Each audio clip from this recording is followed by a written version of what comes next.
بسم اللہ الرحمن الرحیم۔ ویلکم ٹو عروج وائس سینٹر۔ تمام ویڈیو اپڈیٹس کے لیے میرے چینل کو سبسکرائب کیجیے اور بیل نوٹیفیکیشن کو آن کر دیں تاکہ آپ کو ملیں اچھی اور بہترین کہانیاں۔ یہ کہانی کسی کی زندگی پر مبنی ایک سچی کہانی ہے، ایک غلط فیصلے کی سزا، محبت کی سزا۔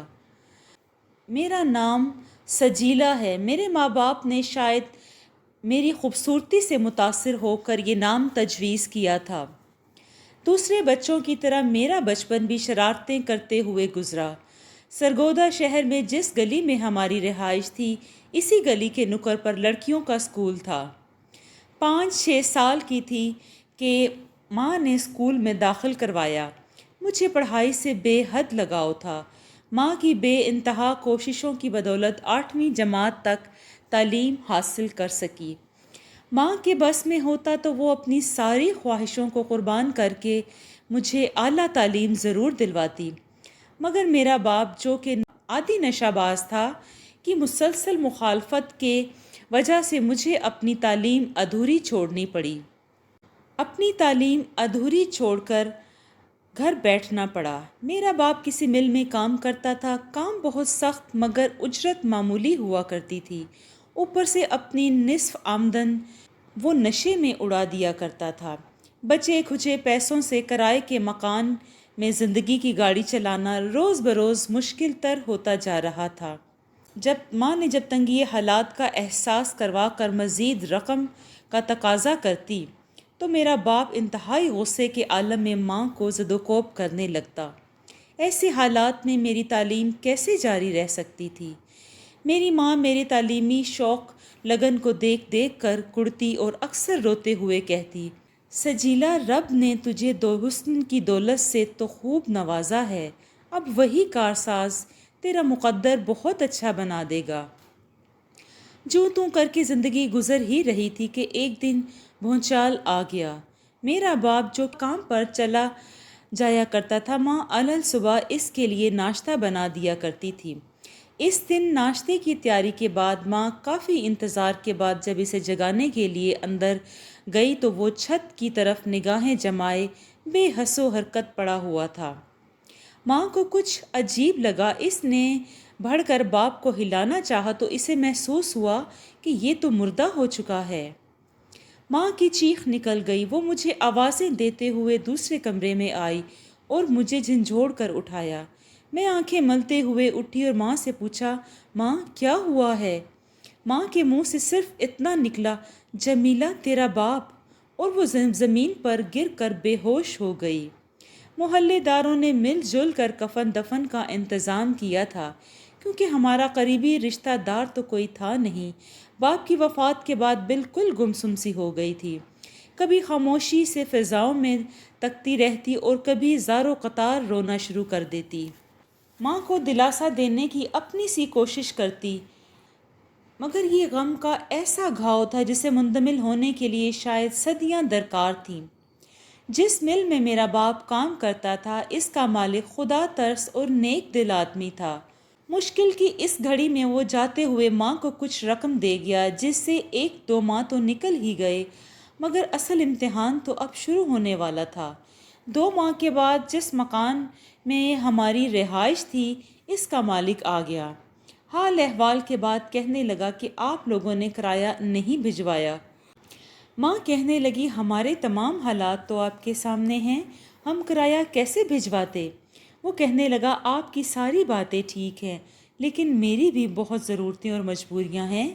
میں پہلے بھی آپ سے دوسروں کی نسبت کم کرایہ وصول کرتا ہوں۔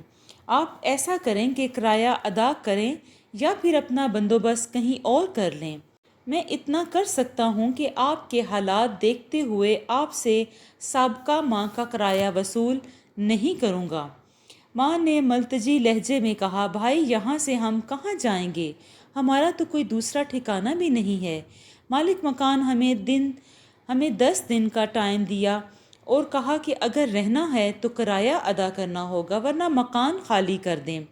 ماں پہلے ہی پریشان تھی، اس نے نئی پریشانی نے ماں کو نڈھال کر کے رکھ دیا۔ ماں کے دور پار کے تایا زاد بھائی فیصل آباد میں رہا کرتے تھے۔ اس مشکل گھڑی میں ماں نے اسی بھائی کے ہاں جانے کا ارادہ کیا۔ تھوڑا بہت گھریلو سامان جو 2 چارپائیوں، چند عام استعمال کے برتن، ایک ٹرنک اور کچھ بستروں پر مشتمل تھا، باندھ لیا گیا۔ مکان کی چابی مالک مکان کو واپس کرنے کے بعد اپنے اس گھر کو، جہاں ماں اور باپ نے اپنی زندگی کے کئی سرد گرم موسم گزارے تھے، حسرت بری نگاہوں سے دیکھتے ہوئے ہم فیصل آباد کی جانب روانہ ہوئے۔ فیصل آباد بہت بڑا صنعتی شہر تھا، مگر ہر کسی کے اپنے نصیب ہوتے ہیں۔ ماں کے تایا زاد بھائی اس کاروباری شہر میں بھی غربت کی زندگی گزار رہے تھے۔ وہ مارکیٹ میں پھل کا ٹھیلا لگایا کرتے تھے، مخصوص آمدن میں بمشکل گزارا کرتے تھے۔ 3 کمروں پر مشتمل مکان میں اپنی بیوی اور 2 بچوں کے ساتھ گزر بسر کر رہے تھے۔ ہمیں دیکھ کر پریشان تو ہوئے، مگر مروتاً خندہ پشانی سے ملے۔ ماں سے سارے حالات سن کر کہنے لگے، میرے حالات بھی کچھ ایسے اچھے نہیں ہیں، مگر میں آپ لوگوں کے لیے اتنا کر سکتا ہوں کہ آپ کو رہنے کے لیے رہائش فراہم کر دوں، جبکہ دوسری ضروریات کے لیے آپ کو خود محنت مزدوری کرنا ہوگی۔ ماں کے لیے اتنا آسرا بھی بہت تھا۔ ماں نے ایک کوٹھی میں صفائی ستھرائی کی نوکری شروع کر لی تھی، جس سے ہم دونوں ماں بیٹی کی گزر بسر ہونے لگی۔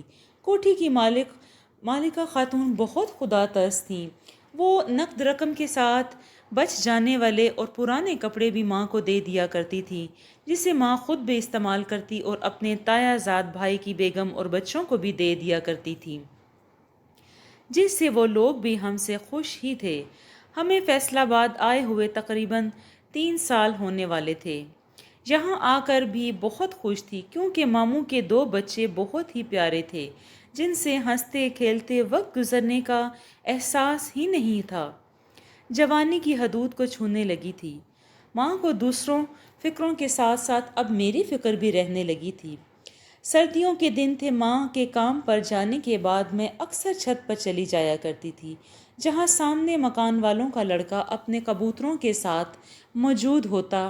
بظاہر وہ اپنے کبوتروں کے ساتھ مشغول ہوتا، مگر کنکھیوں سے میری طرف ہی دیکھتا رہتا۔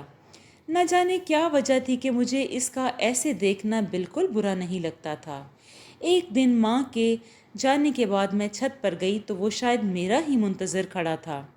ہاتھ اٹھا کر مجھے سلام کرنے لگا۔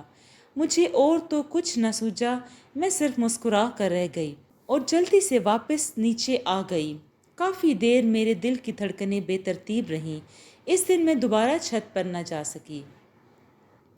دوسرے دن جب میں چھت پر گئی تو وہاں موجود تھا۔ مجھے دیکھ کر مسکرا دیا، میں بھی ہنس دی۔ وہ تو جیسے خوشی سے بے حال ہو گیا تھا، جھٹ پٹ دوڑتے ہوئے نیچے چلا گیا، مگر کچھ حیران و ششدر وہاں کھڑی رہی۔ تھوڑی دیر کے بعد دوبارہ نمودار ہوا۔ اس کے ہاتھ میں کچھ دبا ہوا تھا، جس کو اس نے میری طرف اچھال دیا۔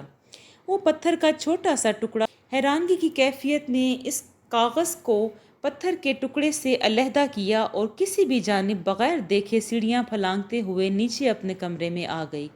کتنی ہی دیر اس کاغذ کے پرزے کو اپنی مٹھی میں دبائے اپنی سانس کو بحال کرتی رہی۔ جب کچھ سانس بحال ہوئی تو اس کاغذ کو پڑھنے کا خیال آیا۔ میں نے کاغذ کو کھولا۔ لکھی ہوئی عبارت کو پڑھ کر میرے سارے جسم کا خون میری کن پٹیوں میں جمع ہو گیا۔ عجیب کیفیت تھی جس کو لفظوں میں بیان کرنا شاید ناممکن ہو۔ خط کی عبارت کچھ یوں تھی کہ ڈیئر آداب، یہ میرے سچے عشق کی شدت کا اثر ہے کہ تم میرے پیار کا جواب پیار سے دیا۔ تمہیں شاید اندازہ نہ ہو کہ کبوتروں کا تو صرف بہانہ ہے۔ میں صبح و شام صرف اور صرف تمہارے دیدار کے لیے ہی چھت پر بیٹھا رہتا ہوں۔ جب کبھی تم چھت پر آنے میں دیر کر دیتی ہو تو میری حالت ایسی ہوتی ہے جیسے بغیر پانی کے مچھلی۔ میں خود بھی حیران ہوں کہ جب تمہیں دیکھ لیتا ہوں تو کیسے پرسکون ہو جاتا ہوں۔ ڈیئر، جب سے تمہیں دیکھا ہے مجھے اپنی زندگی سے پیار ہو گیا ہے۔ پہلے میں بہت لاپرواہ ہوا کرتا تھا، اب مجھے تیری صورت میں جینے کا ایک سہارا مل گیا ہے۔ میرا دل چاہتا ہے کہ ہر وقت تجھے دیکھتا رہوں۔ تیرے حسن لازوال نے مجھ پر ایسا جادو کیا ہے کہ میں تم سے اظہار محبت کرنے کے لیے بےتاب ہو گیا ہوں۔ پلیز میرا یہ لیٹر پڑھ کر جلا دینا تاکہ کسی دوسرے کی نظر میں نہ آ جائے۔ تمہارے جواب کا منتظر، سانول۔ خط پڑھ کر مجھ پر لرزہ سا طاری ہو گیا۔ کچھ سمجھ نہیں آ رہا تھا کہ کیا کرنا چاہیے۔ دھڑکتے دل کے ساتھ میں نے خط کو دوبارہ پڑھا، 100 بار پڑھا اور نہ جانے کتنی بار پڑھتی ہی چلی گئی۔ دوسرے گھریلو کام کاج سے فارغ ہو کر میں نے جوابی خط لکھا اور سانول کو بتایا کہ میرے دل کی کیفیت بھی اس سے جدا نہیں، میں بھی اس سے پیار کرنے لگی ہوں۔ پھر تو یہ روز کا معمول ہو گیا۔ میں چھت پر جاتی تو سانول دوسروں کی نظروں سے بچا کر پتھر کے ٹکڑے پر کاغذ لپیٹ کر میری طرف اچھال دیتا۔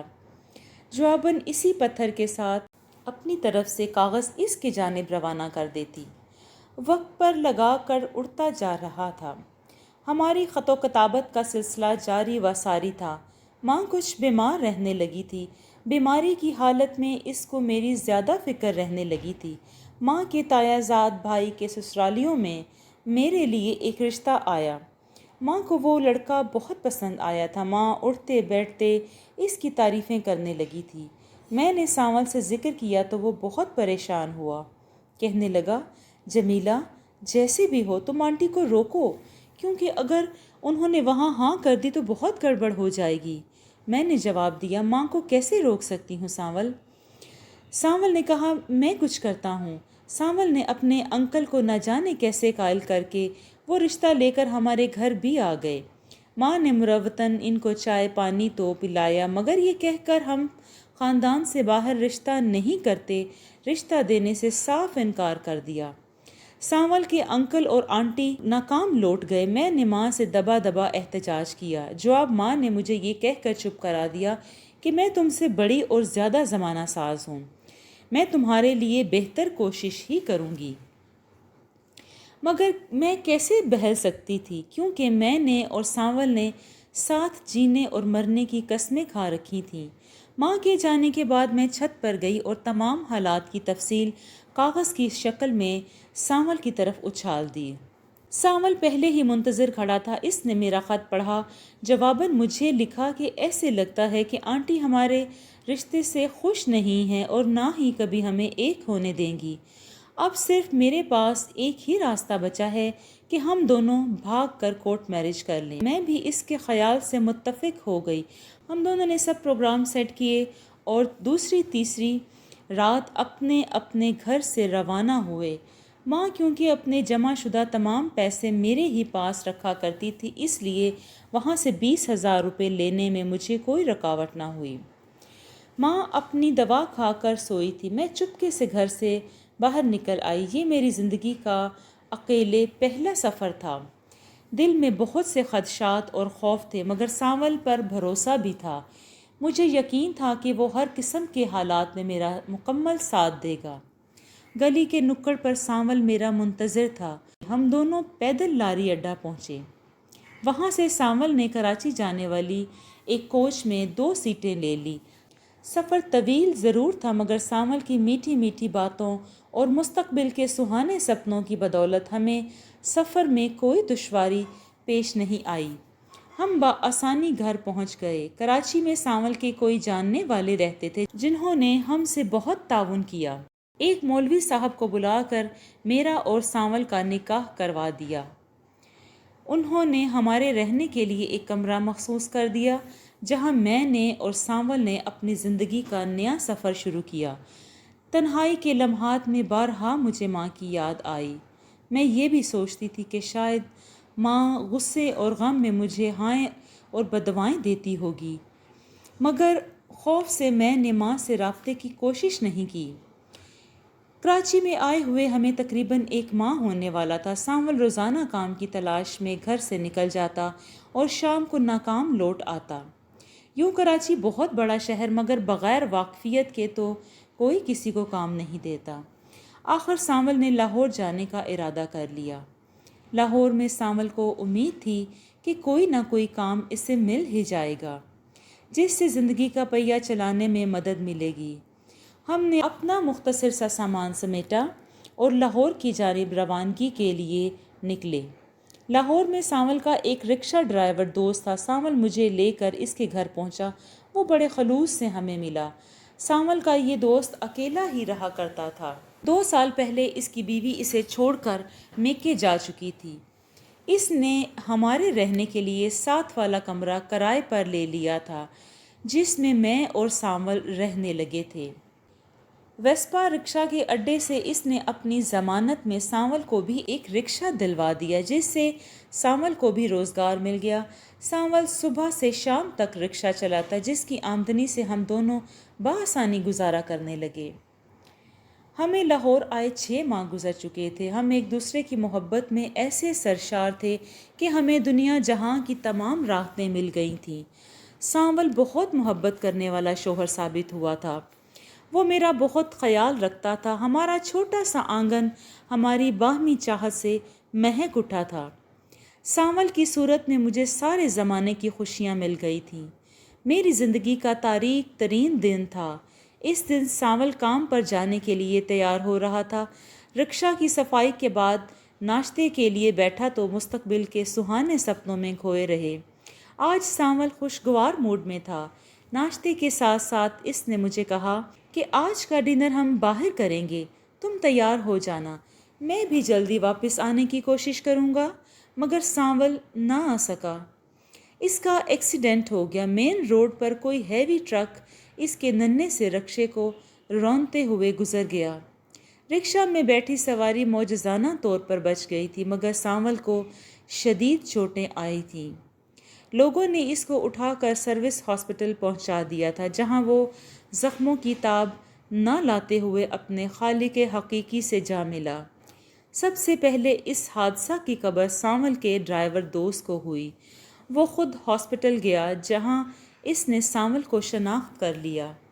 میری تو دنیا ہی اندھیر ہو گئی تھی۔ اتنی زیادہ خوشیوں کے بعد یہ اچانک اتنا بڑا سانحہ رونما ہو گیا تھا۔ شاید ہماری جوڑی کو کسی کی نظر لگ گئی تھی۔ میرے آنسو تھے کہ تھمنے کا نام ہی نہیں لے رہے تھے۔ محلے کی عورتیں مجھے دلاسا دے رہی تھیں، مگر مجھے ایسے لگ رہا تھا کہ شدت غم سے میں بھی آج ہی مر جاؤں گی۔ بلکہ میری یہ شدید خواہش تھی کہ میں بھی مر جاؤں۔ سانول کے بغیر جینے کا تصور بھی مجھے محال نظر آ رہا تھا۔ ضروری کارروائی کے بعد ہاسپٹل والوں نے سانول کی ڈیڈ باڈی سانول کے ڈرائیور دوست کے حوالے کر دی، جو اس کو گھر لے کر آ گیا تھا۔ ہر طرف ایک کوہرام مچا ہوا تھا، ہر آنکھ اشک بار تھی۔ سانول کی عین شباب موت نے ہر کسی کو رنجیدہ کر دیا تھا۔ میں اپنے ہوش و حواس کھو چکی تھی۔ مجھے نہیں معلوم کہ محلے داروں نے کیسے سانول کے کفن دفن کا انتظام کیا ہوگا اور کس وقت سانول کو اٹھا کر منو مٹی کے نیچے رکھ آئے تھے۔ میں پاگلوں کی طرح ہر کسی کا چہرہ دیکھ رہی تھی۔ شام سے رات ہوئی، رات صبح میں تبدیل ہو گئی۔ مجھے ایسے ہی لگتا تھا جیسے ابھی دروازے سے سانول داخل ہوگا اور گھر کے در و بام اس کی مخصوص خوشبو سے مہک اٹھیں گے۔ سانول کے ایصال ثواب کے لیے محلے داروں نے کل شریف کا اہتمام کیا تھا۔ کل شریف کے بعد سب لوگ اپنے اپنے گھروں کو جا چکے تھے۔ صرف قریب گھر والی چند عورتیں تھیں جو میری دلجوئی کے لیے میرے قریب بیٹھی ہوئی تھیں۔ شام تک وہ بھی اپنے گھروں کو چلی گئی۔ مجھے اس گھر سے وحشت ہونے لگی۔ میری تنہائی کا احساس کر کے ایک ادھیڑ عمر عورت، جسے سب خالہ کہہ کر پکارتے تھے، میرے گھر قیام کے لیے تیار ہو گئیں۔ خالہ نے 4-5 دن میرے گھر قیام کیا ہوگا۔ محلے دار کھانا وغیرہ بھجوا دیا کرتے تھے۔ کھانا کھانے کو دل ہی نہیں کرتا تھا، مگر محلے کی عورتیں اصرار کرتی مجھے چند لقمے کھلا ہی دیا کرتی تھیں۔ محلے کے مردوں سے باہم مشاورت سے مجھ سے میرے اپنوں کے بارے میں پوچھا تاکہ مجھے ان تک بحفاظت پہنچا دیا جائے۔ میں نے فیصل آباد میں اپنی ماں کے گھر کا پتہ بتا دیا۔ 2 آدمی فیصل آباد کی جانب روانہ ہو گئے۔ کافی تگ و دود کے بعد وہ ہمارے گھر کو تلاش کرنے میں کامیاب ہوئے، لیکن وہاں پر کوئی اور فیملی رہائش پذیر تھی۔ ان کی زبانی معلوم ہوا کہ جمیلہ کے گھر جانے کے بعد اس کی والدہ جدائی کے اس صدمے کو برداشت نہ کر سکی اور 10-12 روز کے اندر اندر فوت ہو گئیں۔ جبکہ جمیلہ کے ماموں لوگوں کے طعنوں سے بچنے کے لیے اس مکان کو فروخت کر کے کسی اور جگہ جا چکے تھے۔ وہ دونوں آدمی ناکام واپس لوٹ آئے۔ ماں کی موت کا سن کر مجھے دوبارہ غشی کے دورے پڑنے لگے۔ میری حالت جو پہلے ہی کچھ اچھی نہ تھی دوبارہ خراب رہنے لگی۔ محلے کی عورتیں میری تیمارداری اور دلجوئی کے لیے موجود ہوتی تھیں۔ ماں کی موت نے ایک بار پھر میرے سارے زخم تازہ کر دیے۔ میں کتنی بد نصیب تھی کہ اپنی ماں کی کوئی بھی پرواہ نہ کرتے ہوئے گھر سے بھاگ آئی تھی۔ میں نے یہ بھی نہیں سوچا تھا کہ ماں کا میرے علاوہ اس دنیا میں کوئی نہ تھا۔ مجھے اپنے آپ سے نفرت ہونے لگی۔ اب میں خود تنہا ہو گئی تھی۔ ماں کی تنہائی کا احساس ہوا تھا، مگر اب تو میں کفارہ بھی ادا نہیں کر سکتی تھی۔ مجھے شدت سے اپنا باپ، اپنی ماں اور اپنی تنہائی کا رفیق سانول یاد آ رہے تھے۔ میری قریب ترین ہستیاں تھیں۔ پوری دنیا میں اگر کسی کو اپنا کہہ سکتی تھی تو صرف اور صرف یہی تین تھے۔ میں دن رات اپنی موت کی دعائیں کرنے لگی۔ خالہ جان نے مجھے سمجھایا کہ بیٹا مایوس نہیں ہوتے، وہ خالق و مالک کارساز ہے، وہی تمہیں صبر دے گا۔ وقت اپنی مخصوص رفتار سے رواں دواں تھا۔ سانول کو فوت ہوئے 4 ماہ گزر چکے تھے۔ سانول کا ڈرائیور دوست جس کا نام اسلم تھا بہت مدد کیا کرتا تھا، مکان کا کرایہ بھی ادا کیا کرتا تھا۔ ایک دن شام ڈھلے گھر کے اندر آ گیا۔ میں کھانا بنا رہی تھی۔ میں نے اس سے کھانے کے لیے کہا تو اس نے انکار کر دیا اور کہنے لگا کہ دیکھ جمیلہ، اب تم اس دنیا میں بالکل اکیلی رہ گئی ہو۔ تمہیں کسی کے سہارے کی ضرورت ہے تاکہ تم اپنی زندگی کی گاڑی بآسانی چلا سکو۔ میں تمہارے دکھ کو سمجھ سکتا ہوں۔ میری طرح تمہارا بھی اس دنیا میں کوئی نہیں ہے۔ بہتر ہے تم مجھ سے شادی کر لو۔ میں حیران و ششدر رہ گئی۔ پہلے کبھی اسلم بھائی نے ایسی کوئی بات نہیں کی تھی۔ میں نے کہا اسلم بھائی، آپ تو جانتے ہیں کہ میں آپ کے دوست سانول کی یادوں کے سہارے زندہ ہوں۔ کسی اور سے شادی کیسے کر سکتی ہوں؟ مگر اسلم بھائی تو کسی اور ہی ارادے سے آئے ہوئے تھے۔ کہنے لگے کہ تم اگر مجھ سے شادی نہیں کر سکتی تو میرا مال کیوں کر کھاتی رہی ہو؟ یہ مکان جس میں تم رہائش پذیر ہو، اس کا کرایہ کون ادا کرتا ہے؟ تمہارے گھریلو اخراجات کس نے ادا کیے؟ سانول کی موت پر آنے والے اخراجات کس نے ادا کیے؟ کیا تم جانتی ہو اگر میں اس مکان کا کرایہ ادا نہ کرتا تو تم فٹ پاتھ پر آ جاتی۔ تمہیں سر چھپانے کے لیے چھت میں نے فراہم کی، لہٰذا اب تم شرافت سے میرے ساتھ نکاح کر لو ورنہ مجھے زبردستی کرنی پڑے گی۔ میں حیرانگی سے اسلم بھائی کا منہ دیکھے جا رہی تھی۔ مجھے معلوم ہی نہیں تھا کہ میری آنکھوں سے آنسو جاری ہو گئے تھے۔ سانول کی موت کو میں بھولی تو نہ تھی، مگر آج مجھے احساس ہوا تھا کہ اس بھری دنیا میں میرا اپنا کوئی نہیں ہے۔ کہنے لگا جمیلہ مجھے پانی پلاؤ۔ میں نے پانی لا کر دیا تو اسلم بھائی نے گلاس پکڑتے ہوئے میرے ہاتھ پر اپنا ہاتھ رکھ دیا۔ میں نے گھبرا کر اپنا ہاتھ واپس کھینچ لیا رہا تھا۔ اسلم بھائی معنی خیز مسکرا رہا تھا، میری طرف غور سے دیکھتے ہوئے کہنے لگا کہ تم ایسے شرما رہی ہو جیسے میں کوئی غیر ہوں۔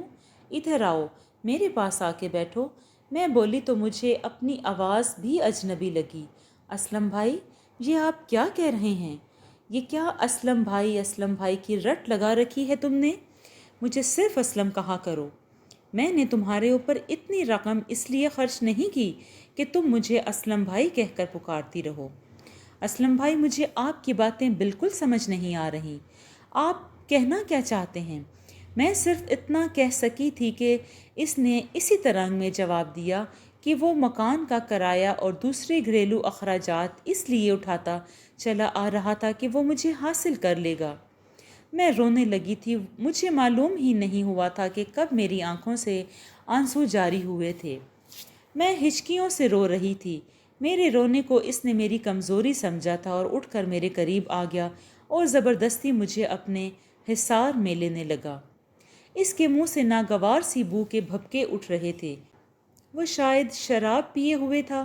میں مچل کر اس کے بازوؤں سے نکل گئی اور اسے اللہ رسول کے واسطے دینے لگی، مگر وہ میری کوئی بات نہیں سن رہا تھا۔ وہ پھرتی سے میری طرف بڑھا۔ پیچھے ہٹتے ہوئے میں دیوار سے جا لگی۔ اس نے اچانک مجھے دبوچنے کی کوشش کی۔ میں نے بچنے کے لیے سائڈ ٹیبل پر ہو گئی، مگر اس کا ہاتھ میری قمیض کے گلے پر پڑ چکا تھا۔ اس نے جھٹکا دے کر سامنے سے میری قمیض کو کئی حصوں میں تقسیم کر دیا۔ میں اپنی عریانی چھپانے کے لیے کچن کی طرف دوڑی۔ وہ میرے پیچھے تھا۔ میں نے کچن میں داخل ہو کر وہاں سے گوشت کاٹنے والی چھری اٹھا لی تھی۔ وہ بے خیالی میں کچن میں داخل ہوا۔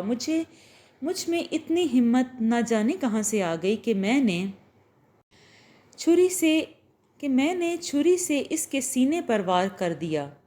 چھری اس کے سینے میں لگنے کی بجائے اس کے پیٹ کو چیرتے ہوئے گزر گئی۔ وہ لڑکھڑا کر گر گیا اور مجھ پر وحشت سوار تھی۔ میں نے اس کے پیٹ اور سینے پر اور بھی کئی وار کر دیے۔ وہ موقع پر ہی دم توڑ گیا۔ گھر میں ہونے والے شور شرابہ کی وجہ سے محلے دار اکٹھے ہو گئے تھے۔ کسی نے پولیس کو فون کر دیا۔ لیڈیز پولیس بھی آئی تھی۔ میں اپنے جرم کا برملا اعتراف کر رہی تھی۔ سیدھا سادھا کیس تھا۔ پولیس مجھے گرفتار کر کے لے گئی۔ پولیس اور عدالت کی مختلف کارروائیوں کے بعد مجھے جیل بھیج دیا گیا۔ میں نے اپنے جرم سے مکرنے کی کوشش نہیں کی۔ جیل میں آئے مجھے شاید مہینہ ہونے والا تھا کہ مجھے بتایا گیا کہ میری ملاقات آئی ہے۔ میں حیران رہ گئی کہ مجھ سے ملاقات کرنے کون آیا ہے۔ میرا تو اس جہاں میں کوئی بھی نہیں ہے۔ میں لیڈیز کانسٹیبل کی نگرانی میں ملاقات کرنے کمرے میں پہنچی تو وہاں بیٹھی ایک انتہائی باوقار عورت کو دیکھ کر مزید حیران رہ گئی۔ وہ عورت بڑے مشفق انداز میں مجھ سے ملی۔ اس نے اپنا تعارف نگہت کے نام سے کروایا اور خود کو سماجی کارکن بتایا۔ وہ مجھے سر تا پاؤں بغور دیکھتے ہوئے بڑے حلیم انداز میں بولی، تمہیں یہاں کوئی تکلیف ہو تو مجھے بتاؤ، میں آج سے ہی کوشش کرتی ہوں۔ میں میڈم سے بہت متاثر ہوئی تھی۔ میں نے ان سے سوال کیا کہ میرا اس دنیا میں کوئی نہیں ہے، میں رہا ہو کر کیا کروں گی؟ انہوں نے جواب دیا کہ اس کا بندوبست بھی ہو جائے گا، تمہیں رہائی تو دلوائی جائے۔ میں نے ان کا شکریہ ادا کیا اور وہ 1-2 دن کا کہہ کر روانہ ہو گئیں۔ میڈم نگہت نے اپنے اثر و رسوخ سے میرے کیس کو بے جان کر دیا۔ میڈم کے کرشمہ سازوں نے مجھے صرف 5 ماہ کے اندر آزاد کروا لیا تھا۔ آزادی والے دن میڈم اپنی گاڑی پر مجھے خود لینے آئی تھی۔ وہ مجھے اپنے بنگلے پر لے گئیں۔ مجھے میرا کمرہ دکھایا گیا۔ میں میڈم کے احسانوں تلے دبی جا رہی تھی۔ ان کا شکریہ ادا کرتے ہوئے میری آنکھوں سے آنسو نکل آئے تھے۔ مجھے آرام کرنے کا کہہ کر وہ دوسرے کمرے میں چلی گئیں۔ میڈم سے دوسری ملاقات رات کے کھانے پر ہوئی۔ کھانے کی میز پر مختلف اقسام کے کھانے تھے۔ میڈم نے اصرار کر کے مجھے کافی زیادہ کھانا کھلا دیا۔ میڈم کے بنگلے پر آئے مجھے 6-7 دن ہونے والے تھے۔ میں کوٹھی کے لان میں ایک کرسی پر بیٹھی ہوئی تھی۔ اندر سے میڈم کسی سے فون پر گفتگو کرتے ہوئے نمودار ہوئیں۔ مجھے تنہا بیٹھے دیکھ کر میری طرف ہی آ گئی تھیں۔ میڈم کی کوٹھی میں پہلے سے 3-4 لڑکیاں مقیم تھیں۔ میڈم کے جانے کے بعد وہ تینوں میرے کمرے میں آ گئیں۔ معمولی نقش و نگار کی مالکہ تینوں لڑکیاں انتہائی تیز ترار۔ تعارف کے بعد ایک بولی، تو آپ ہیں سجیلہ بیگم، میڈم کا نیا شکار، کافی دنوں سے جن کے بہت چرچے سن رہے ہیں۔ میں صرف سر ہلا کر رہ گئی۔ دوسری معنی خیز مسکراتے ہوئے بولی، اب میڈم کی تجوریاں یقیناً بھر جائیں گی۔ ہماری جوانی کی طرح تمہاری جوانی بھی خوب کیش کرے گی۔ تمہارے اوپر اگر اس نے 20-30 ہزار خرچ کیے ہوں گے تو وہ تم سے 20-30 لاکھ وصول کرے گی۔ مجھے ان کی باتوں سے گھبراہٹ ہونے لگی۔ وہ مجھ جیسی غریب اور لاوارث لڑکی سے بھلا کیسے وصول کر سکتی ہیں؟ میں نے کہا۔ وہ بولی کہ ویسے ہی جیسے ہماری مجبوریوں سے فائدہ اٹھا کر انہوں نے نہ جانے کتنی تجوریاں بھری ہیں۔ میڈم جیسی باوقار عورت کے متعلق میڈم ہی کی کوٹھی میں مقیم لوگوں کی رائے سن کر مجھے یقین نہیں آ رہا تھا۔ دوسرے دن جب میڈم ملی تو میں نے رات والی باتوں کے بارے میں سوال کر دیا۔ میڈم نے ساری بات سننے کے بعد کہا، یہ سب دھندے کی باتیں ہیں۔ اگر میں نے کچھ کمایا ہے تو وہ لڑکیاں بھی کافی کچھ کما چکی ہیں۔ مجھے میڈم سے گھن آنے لگی۔ میں نے انتہائی افسوس سے میڈم سے کہا کہ مجھے یہ سب کچھ پسند نہیں ہے اور یہ میری فطرت کے خلاف ہے۔ آپ مہربانی کر کے مجھے کسی دارالعمان میں پہنچا دیں۔